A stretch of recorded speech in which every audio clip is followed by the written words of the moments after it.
Hey Rex, how you doing? Welcome to Definitely the Whiskey Vault. Definitely the Whiskey Vault. We didn't have to reshoot the intro because I said the wrong channel name. I'm definitely Daniel. I am supposedly Rex. Rumor has it. Yeah, this is from Weddle. Thanks, Mitch. Thanks, Mitch. You got me the Whiskey. I deserved. Thanks, Mitch. Thanks, Mitch. You got me the Whiskey. I deserved. Thanks, Mitch. Thanks, Mitch. You got me the Whiskey. I deserved. Thanks, Mitch. You got me the Whiskey. I deserved, and you helped my entire family. This is Buzzard's Roost, right? Okay. Okay, so I'm interested in this. Oh, hold on. We may need to sit down for this, Daniel. It's Very small batch. This is a special moment.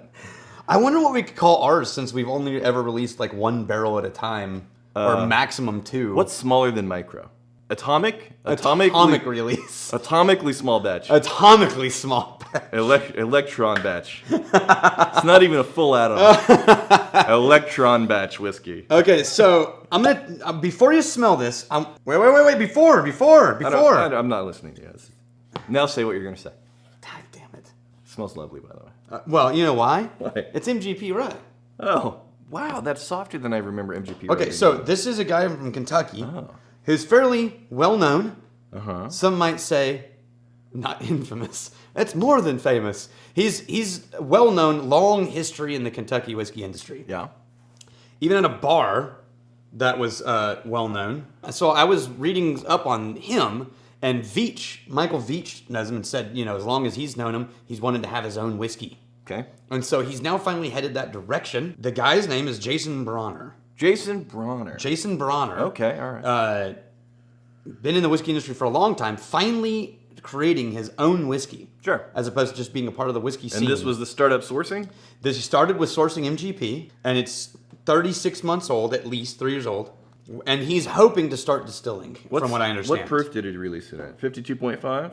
So that's an interesting proof choice. I don't think that's cask, right? 50, you think maybe he got... I don't know, man, because ours, when they first arrived, were at 57, 55. Right?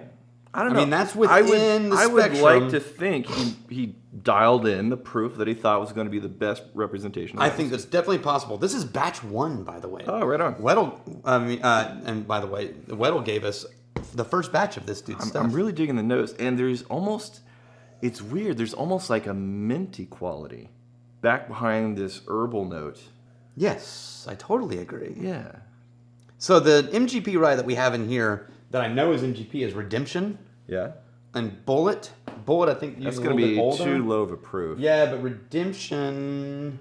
So I'm starting to get the brown sugar now. The thing that was very unique, though, that I don't think I've ever picked up in an MGP rye, is that slight mintiness in the back. And then it's like toasted wheat bread. I know this isn't a wheated whiskey, but I'm getting like this toasted wheat note along with that herbal quality of the rye.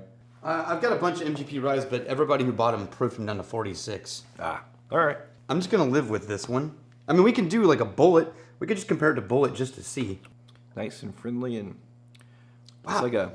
This brought out all the middle molasses notes. Middle molasses, and I'm getting some baking spices in here. Yeah. That, so this, I don't know if I've had an MGP rye this proof. No, but here's the thing. It's nice.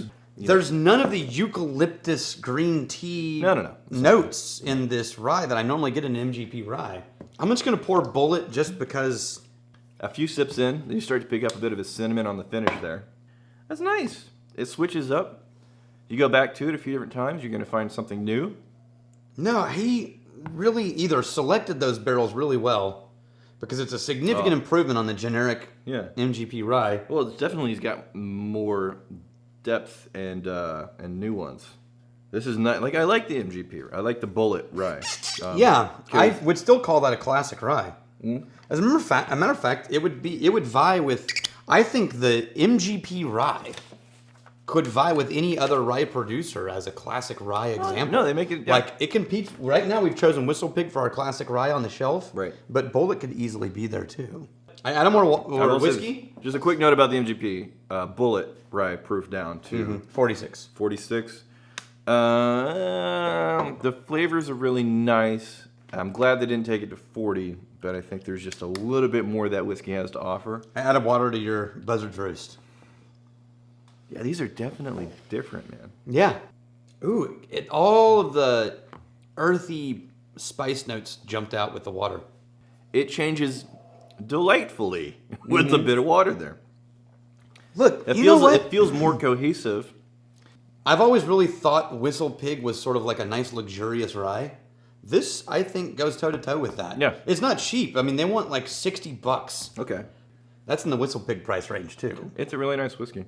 Yeah, I dig it. Yeah, well, and these are two not rye guys. Right? Yeah. For us to be appreciating a rye at this level, it's like, you gotta... I get it. Yeah. All right. The water really did bring all of the spice notes back out. And it feels more... like it's more melded together. It brought these things that almost like it melted them together, baked them together. They're still there, but it feels like more of a cohesive combination instead of, oh, now I found this one independent thing, and here's this other independent thing. It feels like they're all coming together now. I agree. Kyle Ellison. So I'm trying to convert my wife to the whiskey side of drinking. She enjoys sweet and fruit notes in taste. Any recommendations? Speyside? Yeah, start her on unsmoky Scotch. Speyside Or Scotch. Yeah. Or Yeah. Irish whiskey. Oh yeah, With the Irish. green apple and the... Ah. As a matter of fact, Yeah. if you can find it, which is potentially unlikely, Yeah. Writer's Tears from Walsh Distillery recently released a new Writer's Tears called Writer's Tear American Oak or something like that. Right. And it's a mix of like new oak things, and my dad and I tried it last night. Okay. And it is the most dominantly candy apple I've ever tasted in an Irish whiskey, bar none. Here's the thing with Writer's Tears. I want to love the whiskey. Because of the name? Well, yes, because of the name. But when I have tried the whiskey, I haven't had the one you're talking about. When I've tried the whiskey, it's nice. It's good. There's nothing wrong with it. But it's boring. Yeah, it's a little... This one is also boring. It's like a name like Writer's Tears. Yeah. You want some drama. Now, this one's also boring, but it's a little more candy fruit. Yeah, I'm not... So she and I'm might saying actually dig that. People that aren't looking for unique, interesting things, they could absolutely fall in love with that whiskey. That's why I'm saying he's Right. trying to introduce her to whiskey. Yeah. So I would say Speyside is going to have more of a fruitiness, if that's you were looking for. Yeah, but it's fruity. also going to have more of a maltiness. It's going to have more of a butterscotch. I think between and more of a maltiness. Between Irish and Speyside Scotch, you're going to find tons of really nice options. I agree. Jeff Kemp. Did you know that the Ballantine Whiskey Company used geese to protect their aging warehouses during the 50s and 60s? Protect them from what? You know, from people, man. Geese are assholes.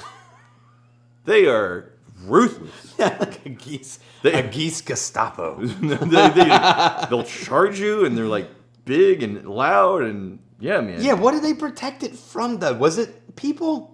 Trash pandas. I put that in there because that was so fascinating to me, and I tried to Google it, and I couldn't find anything about it. No, you go to YouTube and type in goose attack. Oh, no, I'm talking about geese. I'm talking about Ballantines and geese. No, but goose attack's funnier than. It is. Yeah, that's true. You know, there's no geese here. Right. In Canada, though, Yeah. they know. They know. The scourge of Canada. It's surprising anyone can even still live there. Right. It's like, which is the more dangerous predator, the polar bear or the goose? Definitely the goose. Definitely the goose.